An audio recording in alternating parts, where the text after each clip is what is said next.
Hey everybody, how you doing? I'm Dr. Boyce Watkins from Your Black World, and I had to comment on something that someone just forwarded to me that was really interesting. It had to do with Donald Trump, who has really been an interesting character in the presidential race. Um, he has bucked a lot of trends. He has said a lot of things that are just, pretty hardcore. Things that people aren't really used to coming out of a presidential candidate.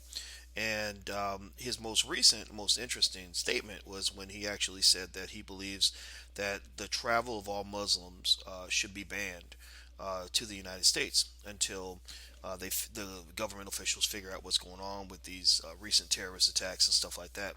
Now, now what's interesting to me, I'm not really going to get into the very consistent story people have about Donald Trump is a racist, Donald Trump is this and that.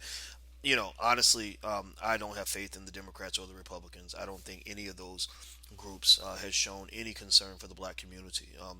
We had a black president, a black Democrat in office since 2008, and the black community has not gotten better. In fact, it's gotten worse because having a black president made some people think that somehow we've achieved something, we've overcome. Well, we didn't achieve anything. Barack Obama achieved something. His family achieved something. A few of his friends achieved something. We didn't get anything. We actually paid a price. We paid the cost of admission for this man to get into the White House. But I'm not, going to get into bashing or anything like that. People can feel how they want to feel. I just want to make observations. That's really what I kind of wanted to do. So I was thinking about, this, just the rhetoric coming out of Trump, and I was thinking, well, why would he say something like this? I mean, this is a pretty heavy statement. I don't think any president said anything like this in a very long time, except for when they talk about black people. Now they've they said pretty horrible things about black people. In fact, the United States has had five presidents who were members of the Ku Klux Klan, from some research I recently did, and so ultimately, um, you know, we're just not used to seeing this kind of language coming out of a presidential candidate, or you could call it hate. I think the word hate almost came out of my mouth, and I do think that it is definitely hatefully problematic to say something like this. Um, now what I thought about though was, again, and this is something I encourage you to do. This is what I do as a teacher. I try to always see the other points of view, and I try to understand. Well, why would they say that? Why would people agree with something like that? And I think about the Republicans and where they come from. And unlike a lot of people in my position, I don't hate the Republicans. I don't look at them as enemies. I lean more toward the Democratic side, but I told you, basically a lot of both of these parties are pretty much run by a bunch of Harvard, Yale graduates, millionaires who pretty much are more concerned with preserving their power than they are about really doing anything for common people. It doesn't do much for anybody, especially black folks. So I don't. I encourage you not to get too caught up in that. In fact, Dr. Claude Anderson recently was talking about how he thinks black people should withdraw from all political parties, at least the major ones, and maybe form their own party, things like that. And I agree. I've never been inspired to get caught up in the whole liberal versus conservative fight. But one of the things that comes to mind is that this language from Trump, and the reason people are cheering for it, you have to think about it in terms of a chicken and an egg kind of thing. You know, is it the public sentiment that drives his comments, or do his comments drive the public sentiment? It's obviously a recursive process, and my thoughts in that area would be basically that Trump probably said these things because there's a way people react when they're afraid. When people are afraid, they tend to want to go towards security. And Republicans, have no problem saying we will discriminate if it means protecting ourselves. We're not into this whole open society thing. So during times where there's a lot of terrorism going on, a lot of craziness going on, a lot of uncertainty happening, I believe that this is a huge advantage for the Republicans. In fact, when the economy fell apart, President Obama, I don't believe he was supposed to really win the election. I think John McCain and the Republicans probably could have won the election, just based on the fear that people had, when the economy started to plummet. But the thing was, McCain was just stupid when it came to the economy. He didn't understand economic theory, and Barack did. But but with that being said, I think fear tends to work in the favor of Republicans. I think that there are a lot of people in the country that are just scared. And and the thing about terrorism that is funny is that I think that there are people who feel it's politically incorrect to sort of systematically identify those who are most likely to want to destroy America. I don't think it's politically incorrect to really say that there are people in the Muslim world who have good reason to be really mad at America. I mean, American foreign policy has been just absolute shit. Just the stuff that we've done to people around the world. I mean, it literally is like living in the country with our military commanders who follow the orders of politicians, who are following the orders of corporations, who are using our military as paid soldiers to go around the world and destroy other societies all for financial gain. It is a lot like living in the house with a mob boss who has murdered 50 people. If you're riding around the car with that dude, you're going to get shot too. Somebody's going to bust up in your crib in the middle of the night, your luxury house in the middle of the night, and murder everybody because of some stuff that he did years ago. And and that's kind of where we're stuck at as a country. We have people around the globe who just see the things that we did with the war in Iraq, Afghanistan, and other things, just covert missions that we've done that have where we blow up a daycare and a hospital and not even apologize for it.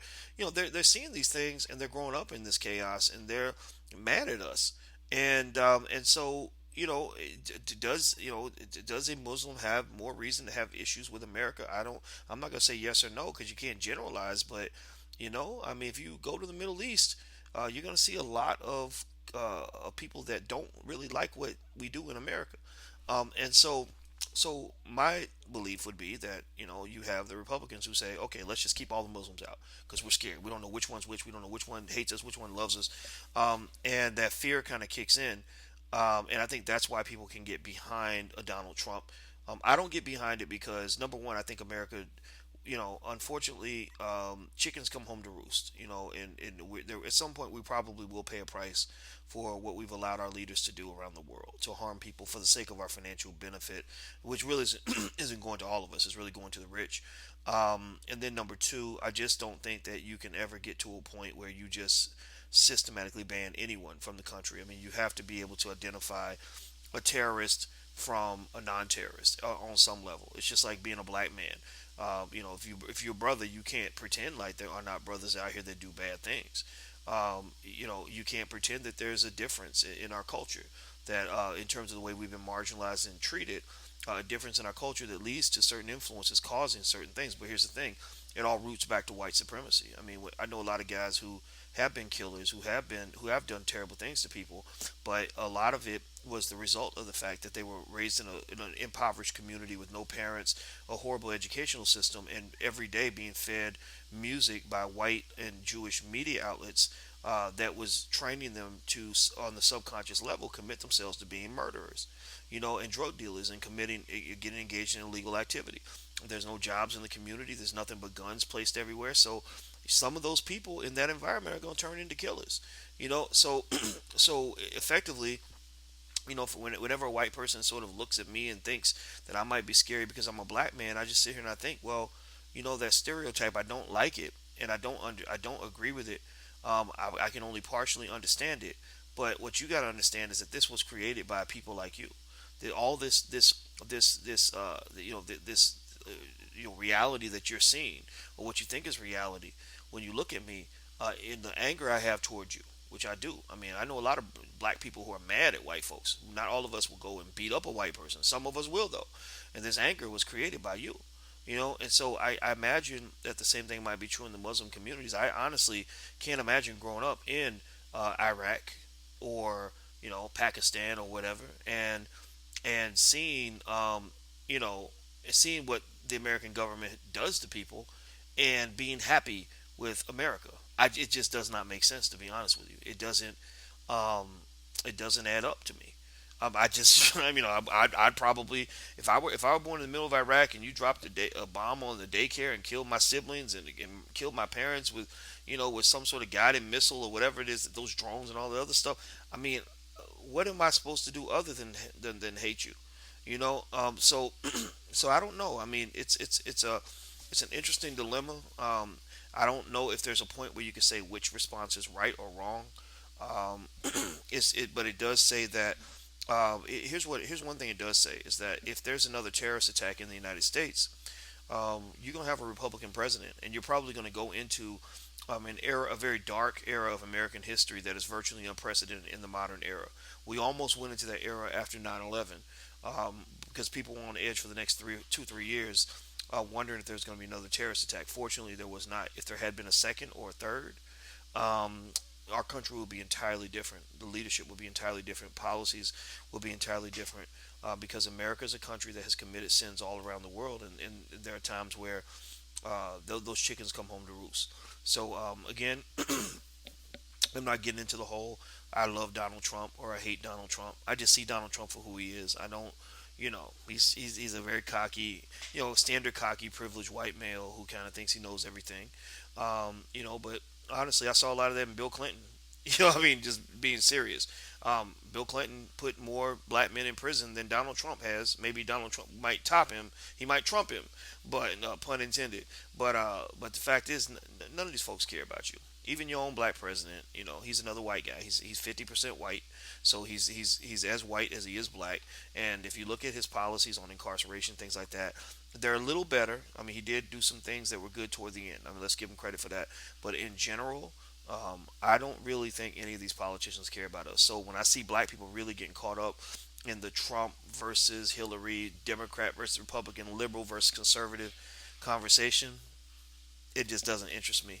My concern is the black community, and that's it. So those are just some thoughts on Donald Trump. I hope it's helpful. I'll talk to you guys soon. Take care. Bye bye.